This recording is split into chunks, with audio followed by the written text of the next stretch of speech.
So yun mga ka-backyard 'no, so unang-una mga ka-backyard, gusto niyo magsimula ng ganitong negosyo, ay siyempre kailangan natin ng puhunan mga ka-backyard.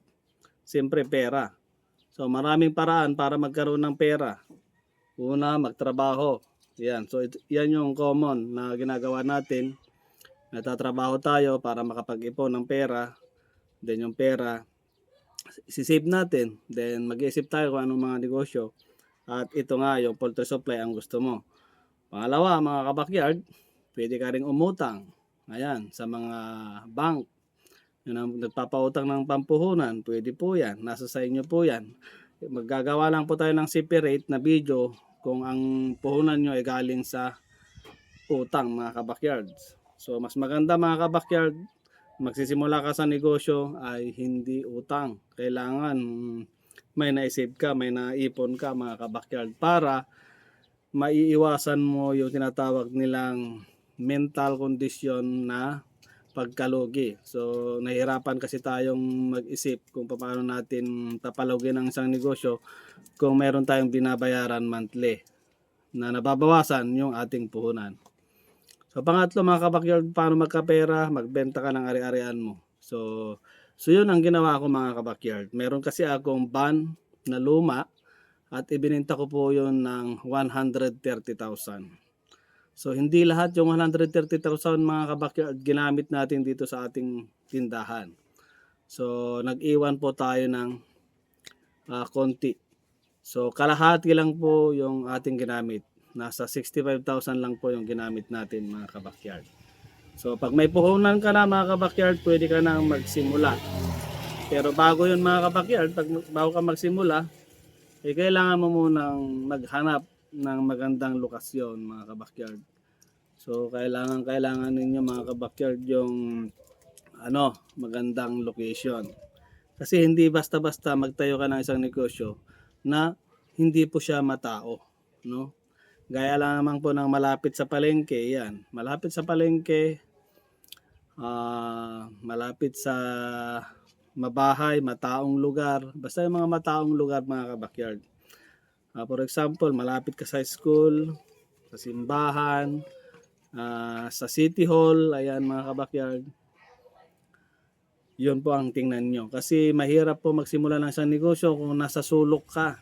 Bibihira po ang negosyo na kagaya nito kung nasa sulok ka ng probinsya, no? So kung nasa probinsya ka, dapat nasa mataong lugar pa rin, no? So yun po mga kabakyard. So pangatlo mga kabakyard is mag-survey ka muna mga kabakyard. Mag-survey ka. Ano ba yung target mong ibenta? Pang manok, pang baboy, o nakapokus ka sa mga insecticide, pesticide, fertilizer. So yan yung mga dapat mong isurvey mga kabakyard. Kung gusto mo na mag-focus ka sa piggery, mga supply ng mga katulad ng mga feeds ng baboy, kailangan mga kabakyard mag-survey ka muna. Puntahan mo yung mga lugar na kung saan may mga nag-aalaga ng baboy mga kabakyard. So yun, pasyalin mo sila, tanungin mo sila kung ano yung mga ginagamit nilang feeds, no? Marami kasing brand ng feeds mga kabakyard. Una diyan ang pinakapatok sa ngayon dito sa akin ay Uno Feeds. Yan. Pangalawa, meron tayong Chickser.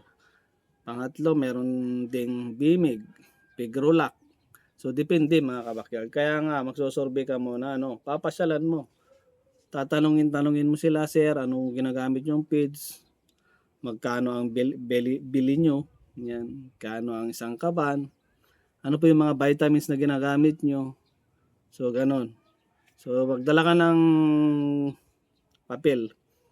Then kung sa mga pangmanok naman, may mga mahilig sa panabong dyan, tanungin mo sila kung ano mga patuka na ginagamit nila, maglista ka.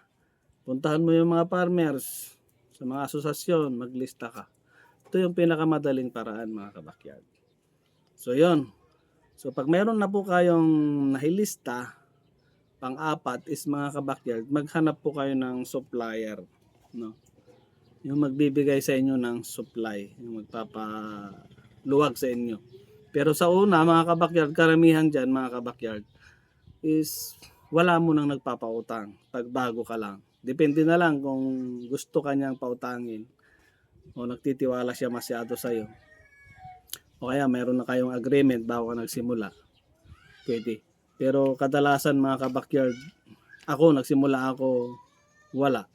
So bumili ako mga kabakyard, bumili ako ng mga paninda ko. So paano maghanap ng supplier?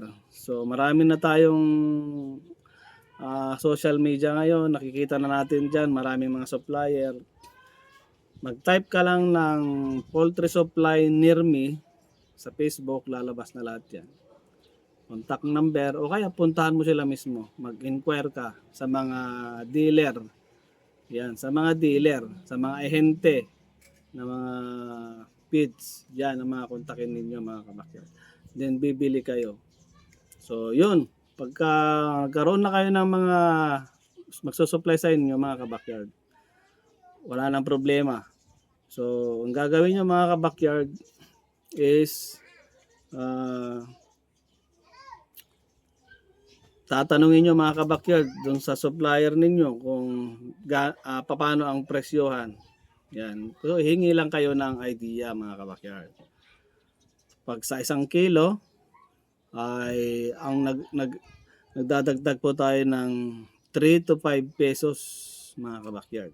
Ganun lang po ang pinapatong natin dito sa feeds natin. 3 to 5 pesos. So pagka nakabenta ka ng 50 kilos sa loob ng isang araw at 5 pesos ang tubo mo, ay kumikita ka na ng 250 pesos. So malaking bagay mga kabakyard, ililes mo doon yung plastic, kasi yung mga ginagamit mo mga plastic. Yan. Kung sa una wala muna tayong tao mga kabakyard, sarili muna mga kabakyard. So okay na po yung ating usapan mga kabakyard. So gawin nyo muna yung sinasabi ko na step. So mahalaga ang puhunan mga kabakyard talaga.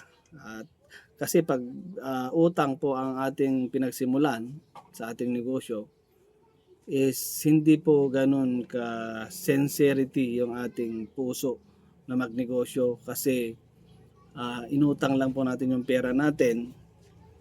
Then basta alam ko na mas makakatulong sa inyo kung magsisimula kayo sa ganitong negosyo na na hindi inutang mga kabakyard. So yun mga kabakyard, cut lang kasi maraming dumadaan na sasakyan, medyo maingay mga kabakyard. So yun, kung nagustuhan nyo yung topic na pinag-usapan natin ngayon, pa-like naman, pa-share naman mga kabakyard. Then comment down below kung ano pa yung mga gusto nyong itanong.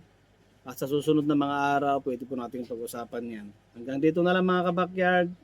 I love it.